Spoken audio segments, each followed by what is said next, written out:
Hey, welcome to Socialism for All. This file is being recorded beginning in July 2024, and it's an audiobook and discussion of Anti-Dühring, Part 2, by Engels from 1877. If you like this video, please click like and subscribe, and consider supporting on Patreon or Buy Me a Coffee at patreon.com/socialismforall or buymeacoffee.com/socialismforall.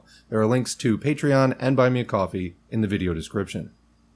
So we have already done part 1 and part 3 of this piece, so you might be wondering why we're doing part 2 after part 3. It's because this is part of the basic Marxism-Leninism study guide playlist, and that is organized by topic. So this part, political economy, comes closer to the end. We're almost done with this piece. This is actually the third to last piece, or actually the fourth to last piece if you include the essay on the reconstitution of the Communist Party, but it's the third to last of the classics, at least in this syllabus. If you're not already familiar, go to the Home tab on the S4A YouTube channel, and you will see a collection of playlists under the heading Recommended Reading Lists and Party Syllabi. I haven't been able to record an in-house copy of every last one of the readings yet. We will do that eventually, and again, this is another step toward that. But in the meantime, where another audiobook by someone else exists, I've tried to put that in the playlist for now. So if you're looking to get caught up on classics of Marxism-Leninism, this is a really good place to go. It's you'll see there's a lot of overlap between the recommended reading list. There's certain pieces that basically anyone will tell you to read, such as The State and Revolution or, other things. Anyway, this is one of them. Anti-Dühring is a long piece in which Engels explains a lot of principles of dialectical materialism, and it is really worth it. The whole thing is framed as a criticism of this other guy, Eugen Dühring, who basically challenged Marx and got ripped to shreds by Engels. But really, in the process of dissecting all of the faults in Dühring's work, Engels produced a masterpiece of educational content. There are 10 chapters in this part 2 concerning political economy, and we will do them in chunks with comments, which then will be glued together and then uploaded as one whole video after the whole thing is complete. So let's begin. Chapter 1, Subject Matter and Method. Political economy, in the widest sense, is the science of the laws governing the production and exchange of the material means of subsistence in human society. Production and exchange are two different functions. Production may occur without exchange, but exchange, being necessarily an exchange of products, cannot occur without production. Each of these two social functions is subject to the action of external influences, which to a great extent are peculiar to it, and for this reason each has, also to a great extent, its own special laws. But on the other hand, they constantly determine and influence each other to such an extent that they might be termed the abscissa and ordinate of the economic curve. The conditions under which men produce and exchange vary from country to country, and within each country again from generation to generation.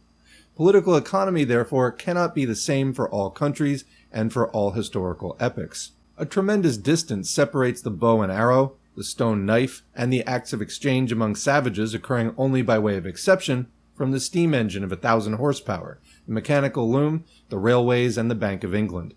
The inhabitants of Tierra del Fuego have not got so far as mass production and world trade any more than they have experience of bill jobbing or a stock exchange crash. Anyone who attempted to bring the political economy of Tierra del Fuego under the same laws as are operative in present-day England would obviously produce nothing but the most banal commonplaces. Political economy is therefore essentially a historical science. It deals with material which is historical, that is, constantly changing. It must first investigate the special laws of each individual stage in the evolution of production and exchange, and only when it has completed this investigation will it be able to establish the few, quite general laws which hold good for production and exchange in general. At the same time, it goes without saying that the laws which are valid for definite modes of production and forms of exchange hold good for all historical periods in which these modes of production and forms of exchange prevail. Thus, for example, the introduction of metallic money brought into operation a series of laws which remain valid for all countries and historical epochs in which metallic money is a medium of exchange.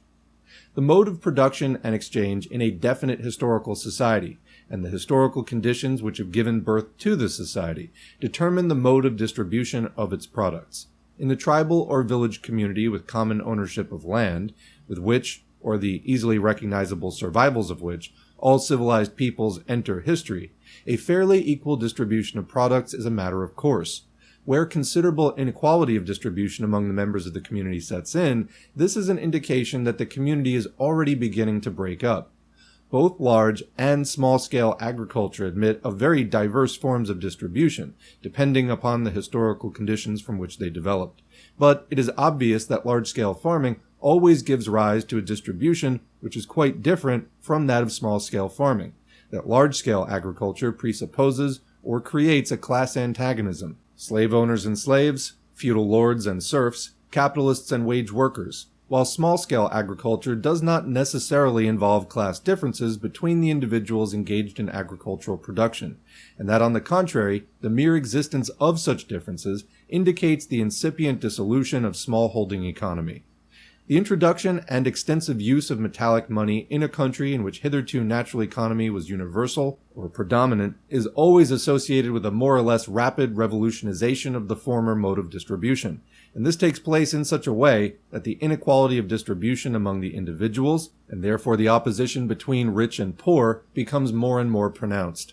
The local guild-controlled handicraft production of the Middle Ages precluded the existence of big capitalists and lifelong wage workers, just as these are inevitably brought into existence by modern large-scale industry, the credit system of the present day, and the form of exchange corresponding to the development of both of them, free competition. But with the differences in distribution, class differences emerge. Society divides into classes: the privileged and the dispossessed, the exploiters and the exploited, the rulers and the ruled. And the state, which the natural groups of communities of the same tribe had at first arrived at only in order to safeguard their common interests, e.g., irrigation in the east, and for protection against external enemies, from this stage onwards acquires just as much the function of maintaining by force the conditions of existence and domination of the ruling class against the subject class.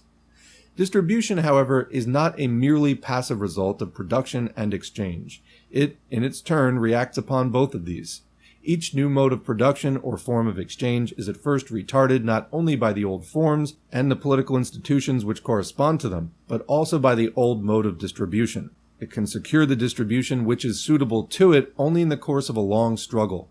But the more mobile a given mode of production and exchange, the more capable it is of perfection and development, the more rapidly does distribution reach the stage at which it outgrows its progenitor, the hitherto prevailing mode of production and exchange, and comes into conflict with it. The old primitive communities which have already been mentioned could remain in existence for thousands of years, as in India and among the Slavs up to the present day, before intercourse with the outside world gave rise in their midst to the inequalities of property, as a result of which they began to break up.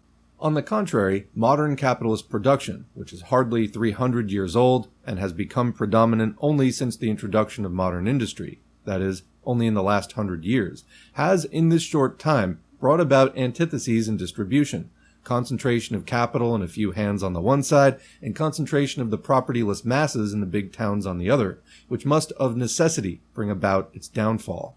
The connection between distribution and the material conditions of existence of society at any period lies so much in the nature of things that it is always reflected in popular instinct. So long as a mode of production still describes an ascending curve of development, it is enthusiastically welcomed even by those who come off worst from its corresponding mode of distribution. This was the case with the English workers in the beginnings of modern industry. And even while this mode of production remains normal for society, there is in general contentment with the distribution, and if objections to it begin to be raised, these come from within the ruling class itself: Saint-Simon, Fourier, Owen, and they find no response whatever among the exploited masses. Only when the mode of production in question has already described a good part of its descending curve, when it has half outlived its day, when the conditions of its existence have to a large extent disappeared, and its successor is already knocking at the door, it is only at this stage that the constantly increasing inequality of distribution appears as unjust. It is only then that appeal is made from the facts which have had their day to so-called eternal justice. From a scientific standpoint, this appeal to morality and justice does not help us an inch further. Moral indignation, however justifiable, cannot serve economic science as an argument, but only as a symptom. The task of economic science is rather to show that the social abuses which have recently been developing are necessary consequences of the existing mode of production, but at the same time also indications of its approaching dissolution, and to reveal within the already dissolving economic form of motion the elements of the future new organization of production and exchange which will put an end to those abuses. The wrath which creates the poet is absolutely in place in describing these abuses, and also in attacking those apostles of harmony in the service of the ruling class who either deny or palliate them. But how little it proves in any particular case is evident from the fact that in every epoch of past history, there has been no lack of material for such wrath. So, a comment. I think that a lot of this is going to be self-explanatory, particularly if you're listening to this as part of one of the recommended reading lists, which has it, more toward the middle or end.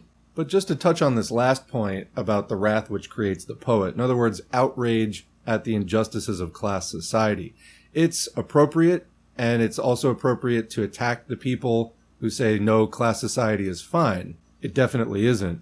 But Engels is making the point here that that wrath in and of itself doesn't prove anything, particularly as every period of class society has cause for such outrage or creates cause for such outrage. As Engels says, the task of economic science is rather to show that the social abuses which have recently been developing, whatever they are, in a particular period, are necessary consequences of the existing mode of production, but also at the same time indications of its approaching dissolution, etc. In other words, speaking to the underlying material causes of these unjust kinds of social organization, and then how to get out of them by moving to the next and higher level of organization of production and exchange. This is why, for example, I'm in the United States and I see lots of liberals, for example, freaking out about what's going on with politics. They seem to be very tuned into like the Democratic Party, for example, and what's happening with Trump or whoever it is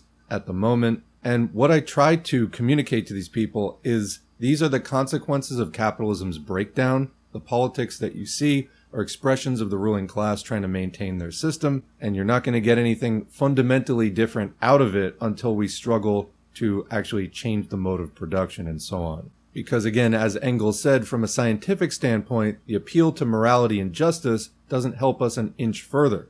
Moral indignation may be justifiable, but it's not an argument, it's just a symptom. So it's real and it's valid, but it is not a solution to anything. We need socialism to actually get at the root causes and move on out of capitalism and class society.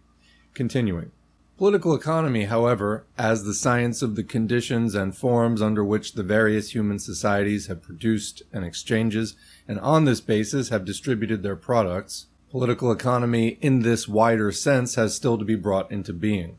Such economic science as we possess up to the present is limited almost exclusively to the genesis and development of the capitalist mode of production.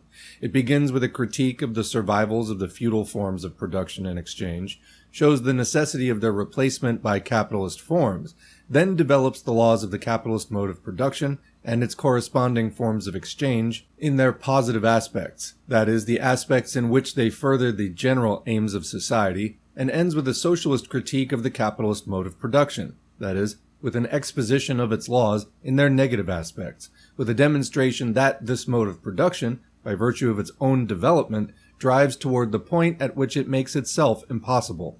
This critique proves that the capitalist forms of production and exchange become more and more an intolerable fetter on production itself, that the mode of distribution necessarily determined by those forms has produced a situation among the classes which is daily becoming more intolerable, the antagonism, sharpening from day to day, between capitalists, constantly decreasing in number but constantly growing richer, and propertyless wage workers, whose number is constantly increasing and whose conditions, taken as a whole, are steadily deteriorating. And finally, that the colossal productive forces created within the capitalist mode of production, which the latter can no longer master, are only waiting to be taken possession of by a society organized for cooperative work on a planned basis to ensure to all members of society the means of existence and of the free development of their capacities, and indeed in constantly increasing measure. In order to complete this critique of bourgeois economics, an acquaintance with the capitalist form of production, exchange, and distribution did not suffice. The forms which had preceded it, or those which still exist alongside it in less developed countries, had also, at least in their main features, to be examined and compared. Such an investigation and comparison has up to the present been undertaken in general outline only by Marx, and we therefore owe almost exclusively to his researches all that has so far been established concerning pre-bourgeois theoretical economics. Although it first took shape in the minds of a few men of genius toward the end of the 17th century, political economy in the narrower sense, in its positive formulation by the physiocrats and Adam Smith, is nevertheless essentially a child of the 18th century, and ranks with the achievements of the contemporary great French philosophers of the Enlightenment, sharing with them all the merits and demerits of that period. What we have said of the philosophers is also true of the economists of that time. To them, the new science was not the expression of the conditions and requirements of their epoch, but the expression of eternal reason. The laws of production and exchange discovered by this science were not laws of a historically determined form of those activities, but eternal laws of nature. They were deduced from the nature of man. But this man, when examined more closely, proved to be the average burgher of that epoch, on the way to becoming a bourgeois, and his nature consisted in manufacturing and trading in accordance with the historically determined conditions of that period.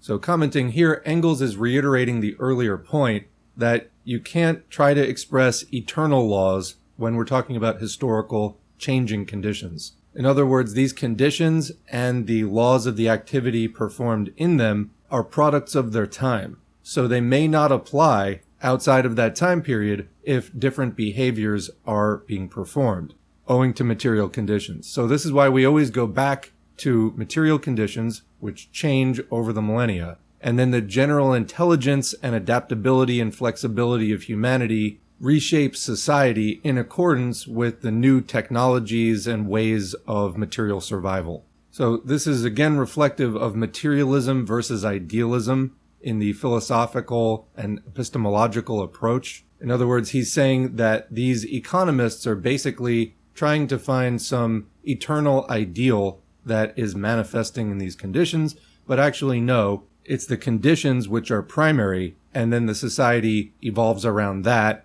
and it changes from period to period. So yes, humans have certain instincts and nutritional requirements, and there are certain things that are fixed about human beings. However, we're pretty flexible when it comes to social reorganization and language and other things like that, which are secondary and much quicker adaptations to the more fixed material conditions. Anyway, continuing. Now that we have acquired sufficient knowledge of our layer of critical foundations, Dühring and his method in the philosophical field, it will not be difficult for us to foretell the way in which he will handle political economy. In philosophy, insofar as his writings were not simply drivel, as in his philosophy of nature, his mode of outlook was a distortion of that of the 18th century. It was not a question of historical laws of development, but laws of nature, eternal truths. Social relations such as morality and law were determined, according to him, not by the actual historical conditions of the age, but by the famous two men, one of whom either oppresses the other or does not, though the latter alternative, sad to say, has never yet come to pass. We are therefore hardly likely to go astray if we conclude that Dühring will trace political economy also back to final and ultimate truths, eternal natural laws, and the most empty and barren tautological axioms. That nevertheless he will smuggle in again by the back door the whole positive content of political economy, so far as this is known to him, and that he will not evolve distribution as a social phenomenon out of production and exchange, but will hand it over to his famous two men for final solution. And as all these are tricks with which we are already familiar, our treatment of this question can be all the shorter. In fact, already on page 2, Dühring tells us that, quote, his economics links up with what has been, quote, established in his philosophy, and, quote, in certain essential points depends on truths of a higher order which have already been consummated in a higher field of investigation, unquote. Everywhere, the same importunate eulogy of himself. Everywhere, Dühring is triumphant over what Dühring has established and put out. Put out, yes, we have seen to it to surfeit, but put out in the way that people put out a sputtering candle. There's an editor's note that in German this is an untranslatable play on words. Ausmachen means consummate and also to put out. Continuing. Immediately afterwards we find, quote, the most general natural laws, governing all economy, unquote. So our forecast was right. But these natural laws permit of a correct understanding of past history only if they are, quote, investigated in that more precise determination which their results have experienced through the political forms of subjection and grouping. Institutions such as slavery and wage bondage, along with which is associated their twin brother, property based on force, must be regarded as social economic constitutional forms of a purely political nature, and have hitherto constituted the frame within which the consequences of the natural economic laws could alone manifest themselves, unquote. This sentence is the fanfare which, like a leitmotif in Wagner's operas, announces the approach of the famous two men. But it is more than this. It is the basic theme of Herr Dühring's entire book. In the sphere of law, Herr Dühring could not offer us anything except a bad translation of Rousseau's theory of equality into the language of socialism, such as one has long been able to hear, much more effectively rendered in any worker's tavern in Paris. Now he gives us an equally bad socialist translation of the economist's laments over the distortion of the eternal natural economic laws and of their effects owing to the intervention of the state, of force. And in this, Herr Dühring stands, deservedly, absolutely alone among socialists. Every socialist worker, no matter of what nationality, knows quite well that force only protects exploitation, but does not cause it, that the relation between capital and wage labor is the basis of his exploitation, and that this was brought about by purely economic causes and not at all by means of force. Then we are further told that in all economic questions, quote, the two processes, that of production and that of distribution, can be distinguished, unquote. Also that J.B. Say, notorious for his superficiality, mentioned in addition a third process, that of consumption, but that he was unable to say anything sensible about it, any more than his successors, and that exchange or circulation is, however, only a department of production, which comprises all the operations required for the products to reach the ultimate consumer, the consumer proper. By confounding the two essentially different, though also mutually dependent, processes of production and circulation, and unblushingly asserting that the avoidance of this confusion can only, quote, give rise to confusion, Herr Dühring merely shows that he either does not know or does not understand the colossal development which precisely circulation has undergone during the last 50 years, as indeed is further borne out by the rest of his book. But this is not all. After just lumping together production and exchange into one, as simply production, he puts distribution alongside production, as a second, wholly external process, which has nothing whatever to do with the first. Now we have seen that distribution, in its decisive features, is always the necessary result of the production and exchange relations of a particular society, as well as of the historical conditions in which the society arose.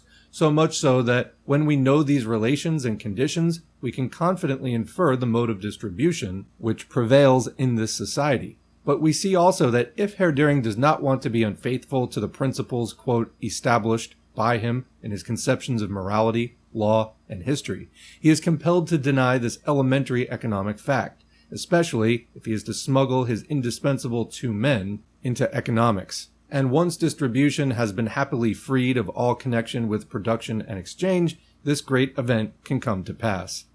Let us first recall how Herr Dühring developed his argument in the field of morality and law.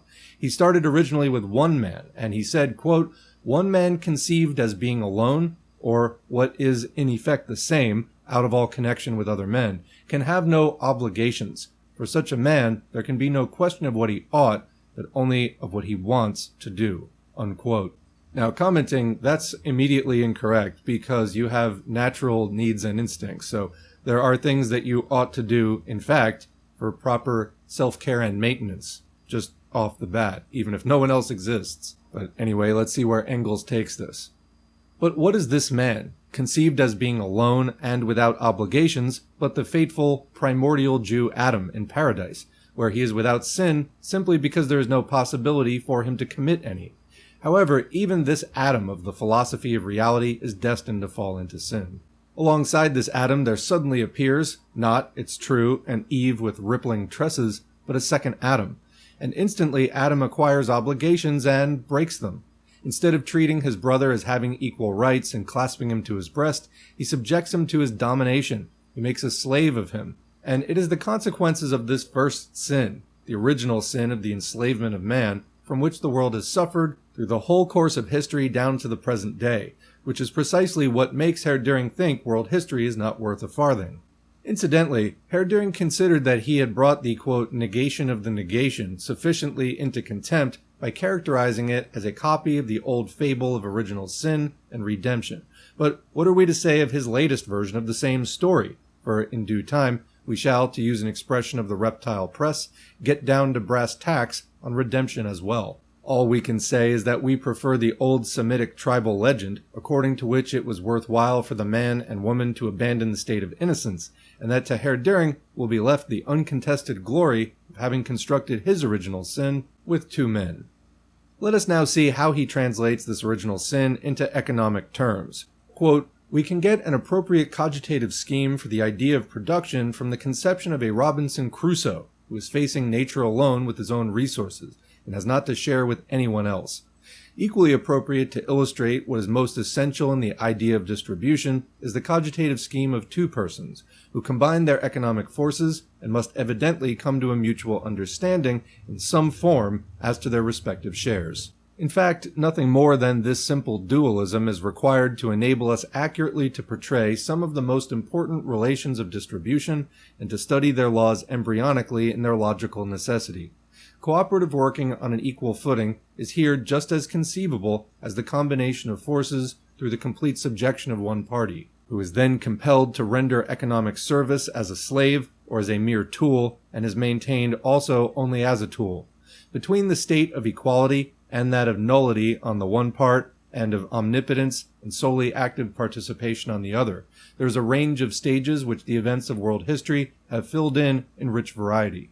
A universal survey of the various institutions of justice and injustice throughout history is here an essential presupposition." Unquote.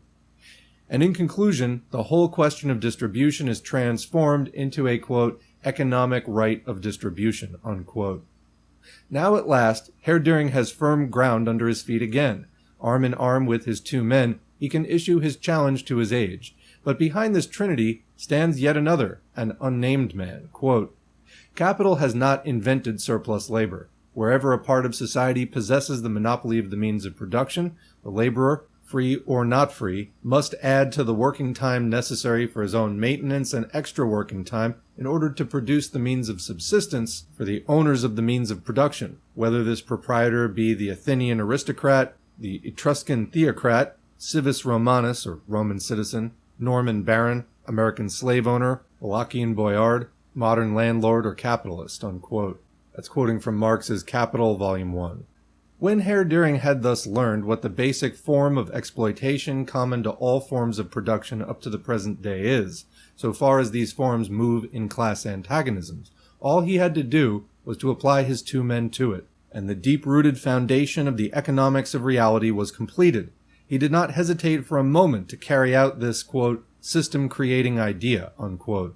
Labor without compensation, beyond the labor time necessary for the maintenance of the laborer himself, that is the point. The Adam, who is here called Robinson Crusoe, makes his second Adam, Man Friday, drudge for all he's worth. But why does Friday toil more than is necessary for his own maintenance? To this question, too, Marx step by step provides an answer. But this answer is far too long-winded for the two men. The matter is settled in a trice. Crusoe, quote, oppresses Friday, compels him, quote, to render economic service as a slave or a tool, and maintains him, quote, also only as a tool. With these latest, quote, creative turns of his, Herr Dühring kills, as it were, two birds with one stone. Firstly, he saves himself the trouble of explaining the various forms of distribution which have hitherto existed, their differences and their causes. Taken in the lump, they are simply of no account. They rest on oppression, on force. We shall have to deal with this before long. Secondly, he thereby transfers the whole theory of distribution from the sphere of economics to that of morality and law, that is, from the sphere of established material facts to that of more or less vacillating opinions and sentiments. He therefore no longer has any need to investigate or to prove things. He can go on declaiming to his heart's content and demand that the distribution of the products of labor should be regulated, not in accordance with its real causes, but in accordance with what seems ethical and just to him, Herr Dühring. But what seems just to Herr Dühring is not at all immutable, and hence very far from being a genuine truth. For genuine truths according to Herr Dühring himself, are, quote, absolutely immutable. In 1868, Herr Dühring asserted that it was a, quote, tendency of all higher civilization to put more and more emphasis on property, and in this, not in confusion of rights and spheres of sovereignty, lies the essence and the future of modern development, unquote. And furthermore, he was quite unable to see, quote, how a transformation of wage labor into another manner of gaining a livelihood is ever to be reconciled with the laws of human nature and the naturally necessary structure of the body social, unquote. Thus, in 1868, private property and wage labor are naturally necessary and therefore just. In 1876, both of these are the emanation of force and, quote, robbery, and therefore unjust. And as we cannot possibly tell what in a few years' time may seem ethical and just to such a mighty and impetuous genius, we should in any case do better, in considering the distribution of wealth, to stick to the real, objective economic laws, and not to depend on the momentary, changeable, subjective conceptions of Herr Dühring as to what is just or unjust. If for the impending overthrow of the present mode of distribution of the products of labor, with its crying contrasts of want and luxury, starvation and surfeit, we had no better guarantee than the consciousness that this mode of distribution is unjust, and that justice must eventually triumph, we should be in a pretty bad way, and we might have a long time to wait. The mystics of the Middle Ages who dreamed of the coming millennium were already conscious of the injustice of class antagonisms.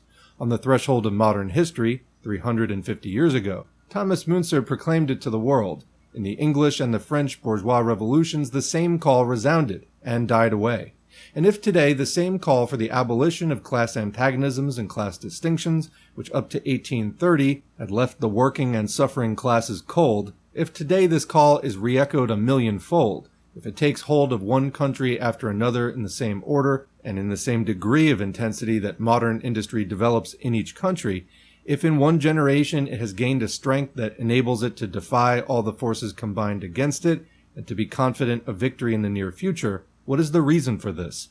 The reason is that modern large-scale industry has called into being on the one hand a proletariat, a class which for the first time in history can demand the abolition not of this or that particular class organization, or of this or that particular class privilege, but of classes themselves, and which is in such a position that it must carry through this demand on pain of sinking to the level of the Chinese coolie.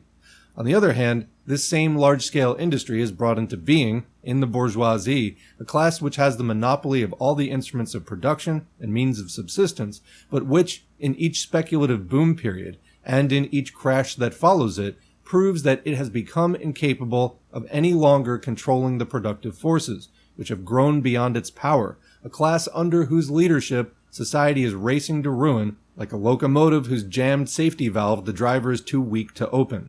In other words, the reason is that both the productive forces created by the modern capitalist mode of production and the system of distribution of goods established by it have come into crying contradiction with that mode of production itself, and in fact to such a degree that if the whole of modern society is not to perish, a revolution in the mode of production and distribution must take place, a revolution which will put an end to all class distinctions. On this tangible material fact, which is impressing itself in a more or less clear form, but with insuperable necessity, on the minds of the exploited proletarians, on this fact, and not on the conceptions of justice and injustice held by any armchair philosopher, is modern socialism's confidence in victory founded.